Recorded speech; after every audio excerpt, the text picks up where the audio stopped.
Hey, Tony, Dan Wolkin from USA Today. There's always kind of this push and pull discussion about, in a one and done tournament, is that how teams or coaches should be judged? How do you reconcile it when you guys have accomplished so much yet you haven't gone as far in the tournament? Does it feel like there's something missing, or that that you haven't fulfilled what you should have, given where you've been seated and what you've done in the regular season the last few years?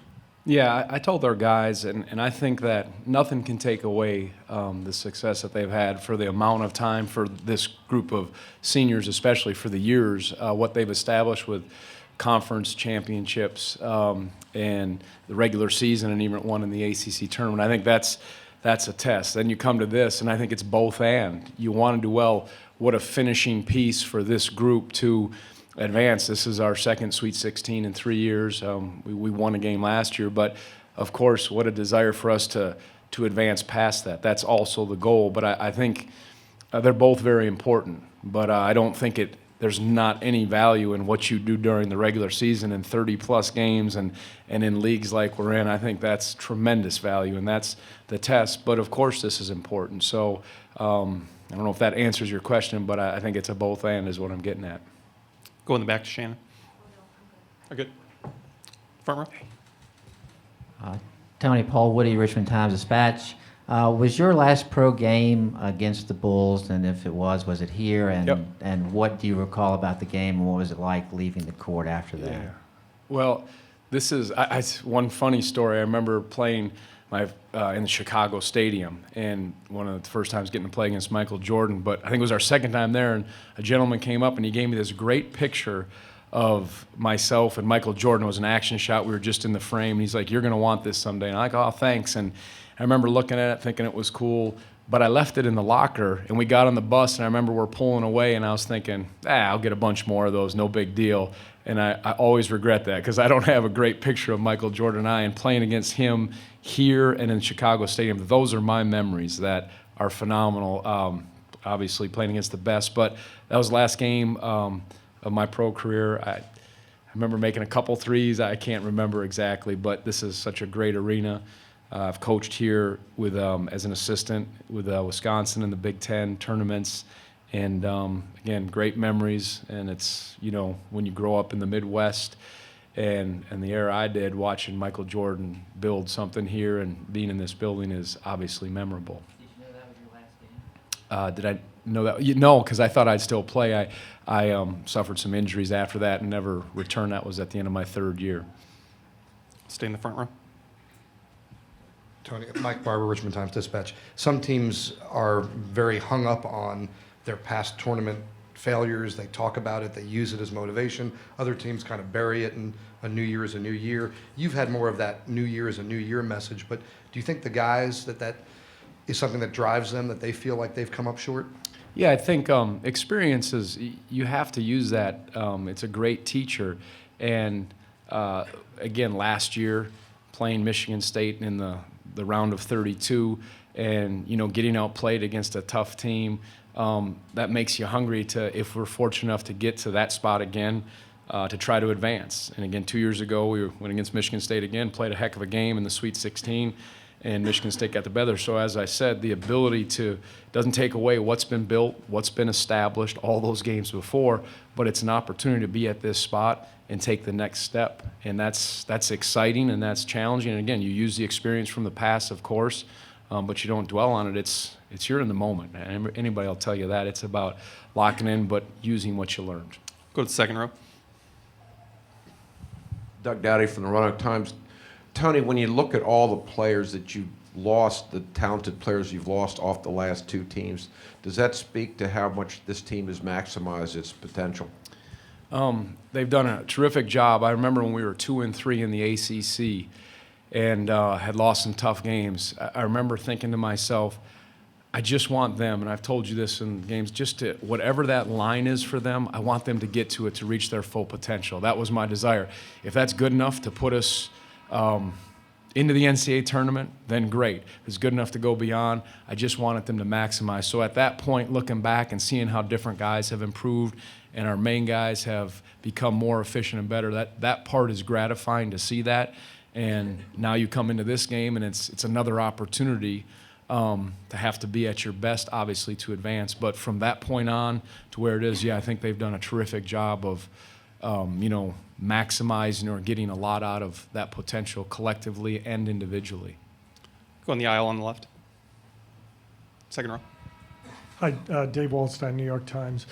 Tony, Matt Thomas was talking about how close he came to going to Virginia, and could you just talk about that process and of recruiting him and also keeping an eye on him over the last few years? Yeah, really wanted Matt. He, being from Wisconsin and him being there, he's a terrific player. Again, represented all what we try to get in student athletes at Virginia, just the character, his competitiveness, his completeness as a player. They did a great job with him at Iowa State. I think the distance was somewhat of a factor, but always pulled for him, was hoped that he would have ended up at Virginia, but have seen him really improve. And then obviously watching film and seeing how he's become a heck of a player, I certainly respect that. But, I've recruited so many good players, but he really fit what we were trying to do, and we put our best foot forward to try to get him and weren't good enough for it. So, Stay on the left in front row.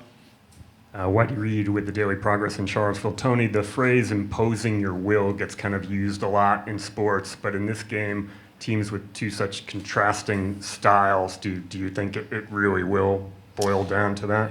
well, I think you're not going to reinvent yourself at this stage, and I told our guys it's going to have to be our best against their best. Is that Siri for you there or not? A question for you? Are you going for it? So the ability, I think, to be at your best. They're terrific offensively. They're so efficient. How they can score, how they can stretch you with their balance, with kneeing. Everybody talks about that, but we're going to have to be really good at what we do, and try not to yield, and of course make them earn everything and be as efficient as we can offensively. And of course, they're going to try to do their thing. So that's always at stake when you start the game and you just battle away and, your system, your style, and there has to be some freedom to make plays, all that stuff. But they're one of the best offensive teams I've seen for sure. Stay on the left side, third row. Hey, Coach. Dennis Carter, WSCT in Lynchburg. I'm sure you've seen a lot of George Niang. What makes him so dominating, and who do you compare him with that Virginia has played this year? He's a triple threat player. His ability he'll sometimes lead the break in transition. He'll shoot the three, 39%, I think in Big 12 play.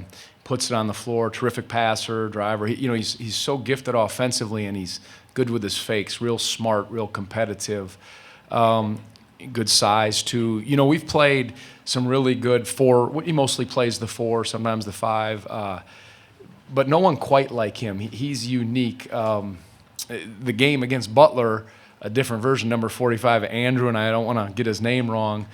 Anybody got it for me? Kravis. What is it? All right, close. They didn't see there's difference, but he was really good. He could shoot the three, he could pass, he could spin. Ingram for Duke, Blossomgame for Clemson, Lede for Virginia Tech. Those are some really good foremen that can go inside out.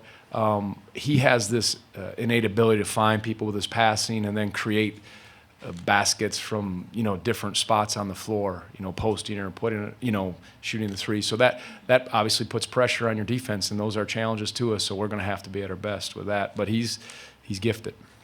On the aisle. Go ahead. Coach Randy Peterson from the Des Moines Register. In talking to TJ this afternoon, he said that you were kind of his idol when he was growing up as a kid. Can you go back over your history with TJ? Yeah. I paid him some money to say that, so it looks good, right? No, T.J. Otzelberger, who obviously has had a big part in Iowa State's success in the recruiting and getting a lot of these players. He's from Wisconsin. He used to, I'm getting old now. I'm 46, so he used to watch me when I played and followed my father's teams at Green Bay, and then when he was the coach at Wisconsin, and just have always stayed in touch. And he was so eager to get in the business, and just whether it was through a letter or conversation, seeing him, we just would communicate that way. And even when I was at Washington State, we had always stayed in touch. So I've always followed his career and consider him a friend, and have been so impressed with the job he's done, and obviously his part with Coach Hoiberg and obviously Coach Prohm as far as what they've built at Iowa State. Go in the front row. Coach Paul Woody again, showing that there's no limit to questions I might ask here. There was an article posted on the Vogue website yesterday comparing you to saying you were the George Clooney of the NCAA tournament. Just wondered what you might have thought about that and what your wife might think about that. I heard you're the Anderson Cooper of journalism. I'm so, working on it, Okay, yeah. I didn't know. I didn't read the article. I don't know. Someone sent me a text and was messing with me and said they're about to puke. That's what they said. So when they saw the article, they were kind of teasing me. It was our tennis coach, actually, Brian Poland. So he's always twisting the knife. But I didn't read it. No. Yeah. So I didn't read it and not interested in reading it, really. Go second row. On a related subject, Anthony, I don't know, I want to know whether you heard Anthony say that he gave us a list of actors who could play him in a movie. Could you talk about just what he's brought from, the guys, London described him as outrageous and he's been described as a goofball, but what has it helped to have a guy like him who can kind of lighten the mood? Yeah. There's, I think of the word joy in the journey with him, and he has great joy inside of his heart and just in his being, what he represents. I know he draws that a lot from just his perspective. He's a strong man of faith, and that encourages me to see that. He's getting married real soon, but he loves life, and there's great joy. And I've seen him have some, hard times, but how he responds to that, and I love that about him, and that overflows to his teammates and to his coaches. I'll be honest with you, when you see people who love life like that, who have a true joy about them, who have a peace and a perspective, to me that kind of passes understanding in some ways, and I love that, and I think it's great. I've seen him be a mentor and influence our younger players, his peers, and of course we all have flaws, but that's such a powerful thing, and I'm the better for getting to work with him, for coach him on the floor for 3 years, but be with him for 4 years in his year he sat out. And again, we talk about Malcolm so much, who represents what's right, but there's a lot of stories like that on our team and other teams, and that's the best stuff about coaching, the relationships and the influence and the impact that you see them have that maybe the outside world doesn't. And I'll cherish that regardless of how this plays out. Go on the left side, second row. Tony, your second half offensive numbers are really good. Do you like to have if you had your choice, would you rather have your team shooting in front of the bench in the second half or defending? Oh, I guess I think it's almost always, they're always on offense. I don't know, unless a home team changes it, but I guess just that's what I'm used to. So I think there's probably advantages to both things. You can communicate, and the bench is there so they get their encouragement, whether, in the first half, hopefully defensively, but I don't know if I have a preference. Got time for one more question in the front row. Sorry, to go back to Anthony, he sometimes tells us tall tales and stories that maybe aren't exactly true. Yeah. Does he do that with you guys? Does he ever start telling you an anecdote and you have to pause and think, is he just making this up? Not really. I mean, he likes to just have fun and screw around a little bit, but he's respectful too. I mean, he's not like that, but he just enjoys and doesn't take himself too seriously. All right, Coach, thanks for your time. Appreciate it.